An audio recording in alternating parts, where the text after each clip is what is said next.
All right, so are you ready to dive into a topic that's been making waves? We're talking about the ketogenic diet. Keto, it seems like everyone's buzzing about it these days. We're going to unpack it all, especially if you're just starting out. And lucky for us, we've got a fantastic guide for this deep dive. The Complete Ketogenic Diet for Beginners. It seems super practical, really approachable. Oh, it is. And you know what's really interesting? The ketogenic diet, it kind of like flips the script on how we think about how our bodies use energy. Yeah, I was flipping through the book, and that totally jumped out at me. This whole idea of burning fat for energy instead of carbs, it's like, whoa, game changer. It really is. It's a pretty incredible metabolic shift. Mm.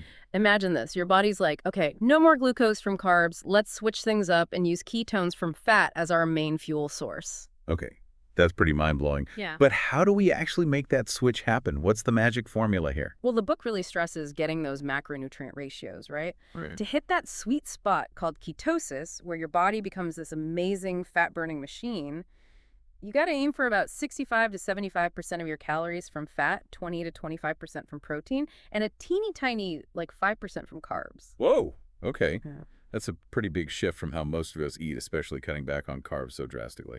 It is a big change, but the book's got your back with tons of guidance on what to eat, what to avoid to nail those ratios. Yeah. They even have this cool section called the keto-friendly pantry.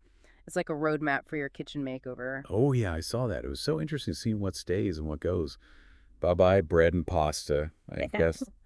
But there were some surprises too. Avocados, berries, heavy cream, all getting the green light. I was especially intrigued by the bacon fat recommendation. Yeah, that one always gets people talking. Right. It sounds kind of crazy at first, but bacon fat, it's actually a decent source of monounsaturated fat, which in moderation can be good for your heart. And on keto, where you're upping your fat intake, picking healthy fats like this becomes super important. That makes total sense. It's not just about any fat.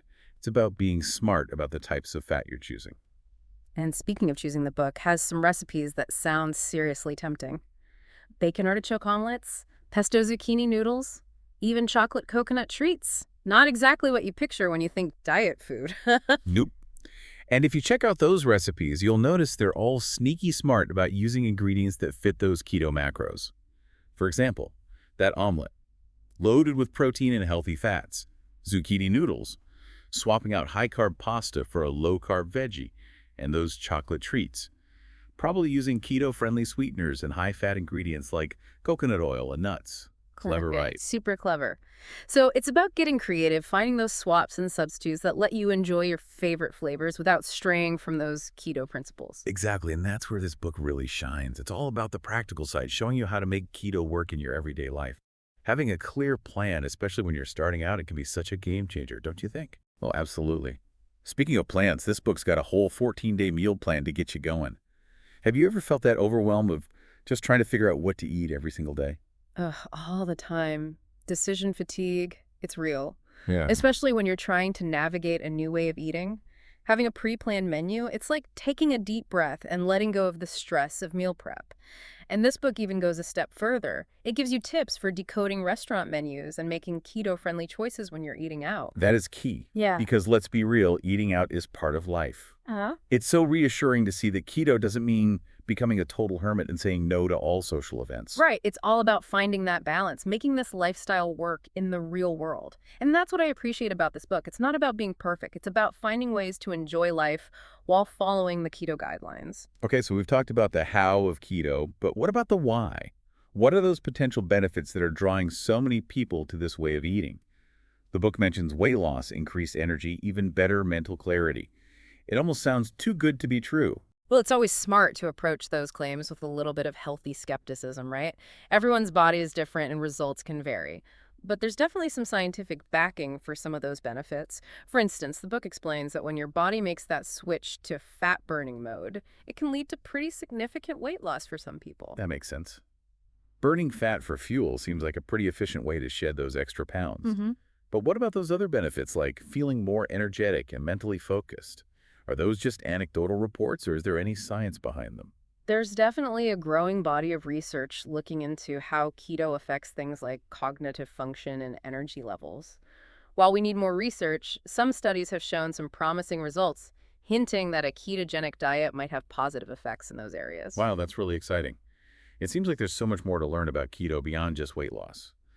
But before we get too carried away, We should probably talk about the potential downsides too, right? I've heard about this keto flu thing, which doesn't sound very fun. You're right. It's important to be aware of the potential challenges. And you're right about the keto flu. It's something a lot of people experience in that initial transition phase of the diet. It's basically a bunch of flu-like symptoms, headaches, fatigue, nausea that can pop up as your body adjusts to burning fat for fuel instead of those carbs it's used to. So it's like your body's going through a bit of a detox from its usual energy source. hmm That makes sense. But how long does this keto flu usually stick around? It really depends on the person, but usually it clears up within a few days or a week. The book has some good advice on handling those symptoms, like staying hydrated, upping your electrolyte intake, and getting enough rest. That's good to know. Sounds like being prepared and knowing what to expect can make a big difference in how you handle those initial bumps in the road.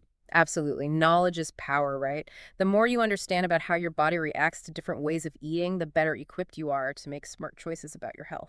Well said. So we've covered a lot of ground here. The basics of keto, what you can eat, those potential benefits, and even some of the challenges.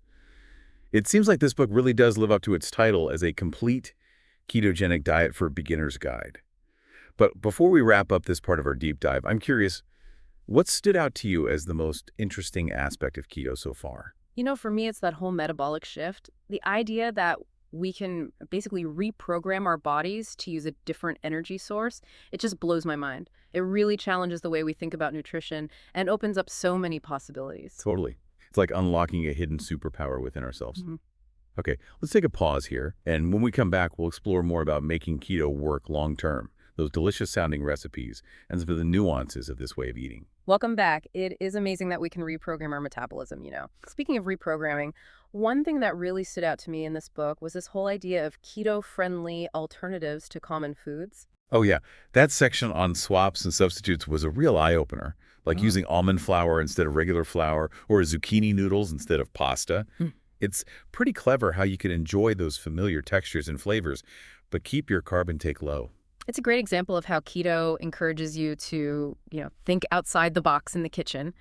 And it raises a really interesting question. How do we balance the enjoyment of food, with the strictness of a diet like keto? Yeah, that's a great point.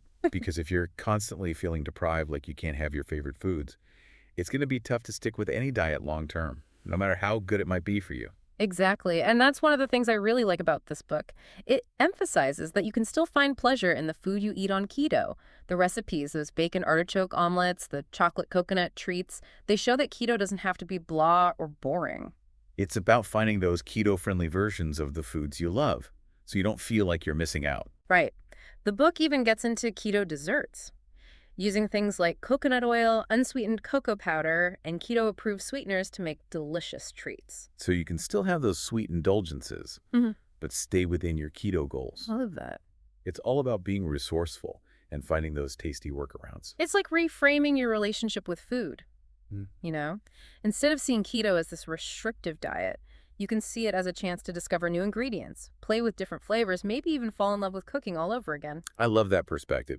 It's not about deprivation. It's about opening yourself up to new culinary adventures. Yeah. And this book definitely makes keto feel a lot more approachable, especially for beginners. Yeah, it does. It doesn't expect you to become a chef overnight. Yeah.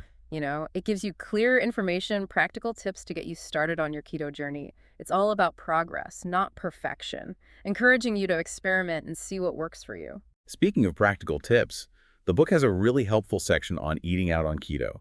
It gives you strategies for navigating restaurant menus, finding keto-friendly options, making smart substitutions when you need to. That is super important because, let's be real, eating out is a part of life. And this book acknowledges that it gives you the tools to make keto work in real-world situations, not just in the perfect setting of your own kitchen. It's empowering, right? Yeah, You don't have to feel isolated or like you can't enjoy social events just because you're following a specific way of eating. exactly. It's all about finding ways to weave keto into your lifestyle in a way that feels good and you can keep doing. Which brings us back to that idea of sustainability. hmm It's not about a quick fix. It's about creating a way of eating that you can actually stick with over time. And that's another reason why the book focuses on finding pleasure in the food you eat on keto. It's not about forcing yourself through a restrictive diet. It's about making healthy choices that you actually like and can keep making for the long haul. Well said. It's not just about what you eat, but how you eat. Finding that enjoyment is crucial for making any dietary change last. Totally agree. And the book does a fantastic job of showing that enjoyment through those yummy and easy to make recipes. It's like it's saying, hey, keto can be fun. Yeah. It takes away that fear or feeling of deprivation that so often comes with diets, and it replaces it with a feeling of adventure and possibilities. Yeah. But let's shift gears for a bit and talk about the why behind keto. Why are people so drawn to this way of eating in the first place? That's a great question. The book talks about some of the potential benefits of keto, and that's probably a big part of why it's so popular. Like weight loss, for example. Yeah. That seems to be a big motivator for many people. Definitely. The book explains how by shifting your body into that fat burning mode we talked about earlier, the ketogenic diet can be a pretty effective tool for weight loss for some people. But it's not just about the number on the scale, is it? People say they feel more energized and mentally sharper on keto as well. You're right. The book highlights those anecdotal reports suggesting that for some folks, keto may have those positive effects on energy levels and cognitive function. But, we need more research in those areas. But those initial findings are definitely interesting. I can see why those potential benefits would grab people's attention, especially these days where everyone's looking for that extra edge. But it's important to remember that everybody is different and results aren't going to be the same for everyone. Absolutely. Always a good idea to chat with a healthcare professional before making any big changes to your diet, especially if you have any health conditions. Definitely. This book is an awesome resource, but it's super important to do your own research. Talk to your doctor and see if keto is a good fit for your health needs and goals. So true. It's all about taking charge of your health and making informed decisions. Well said. We've covered a ton of ground here. Yeah. The basics of keto, the possible benefits, the importance of finding recipes you actually enjoy, and making this diet work in real life. I feel like we've really unpacked the ketogenic diet for beginners. Yeah, we've really explored those key points from the book, but like with any deep dive, there's always more to discover. That's what makes learning so fun, Yeah. right? There's always another layer, another question to think about. And speaking of thinking about things, what's a final thought-provoking question that we can leave our listener with today?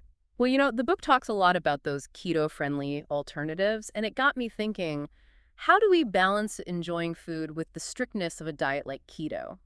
How do we make healthy choices but not give up the pleasure and social connection that comes with food? That is a great question to ponder. Food is so much more than just fuel. It's a part of our culture, our traditions, how we connect with each other.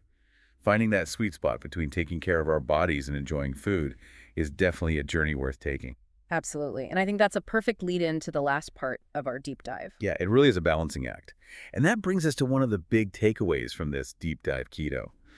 Like any big change you make in your life, it's about figuring out what works for you, what fits your body, what you like, and how you live your life. It's totally a journey of self-discovery. And this book, it gives you a great place to start that journey. Absolutely. So just to recap, we've explored the ketogenic diet from the very basics to the nitty-gritty of meal planning and even eating out.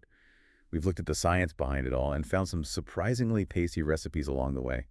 And we talked about how results can be different for everyone, and that it's always smart to check in with a healthcare professional before making any major changes to your diet. For sure. Knowledge is power, right? Understanding how your body works is key to making those smart choices about your health. But, this deep dive, it's really just scratched the surface of the whole keto world. There's a ton of information out there, resources, and even communities to support you on your keto journey. So where should our listener go from here if they're feeling intrigued by keto? Well, the book itself is a fantastic foundation, like we've been saying. But I'd also encourage you to branch out. Do your own research, explore different points of view, maybe even connect with other people who are on their own keto journey. It's all about finding those resources and those communities that really speak to you and support what you need and what you want to achieve. Exactly. And remember, it's a journey, not a race. Be patient with yourself. Try things out and see what fits you best. I love that. On that note of empowerment, we're going to wrap up this deep dive into the ketogenic diet. We hope you've enjoyed exploring this with us and that you feel inspired to keep learning. Happy exploring. And don't forget, the most important ingredient in any lifestyle change is taking care of yourself. So true. Until next time, fellow knowledge seekers, keep diving deep.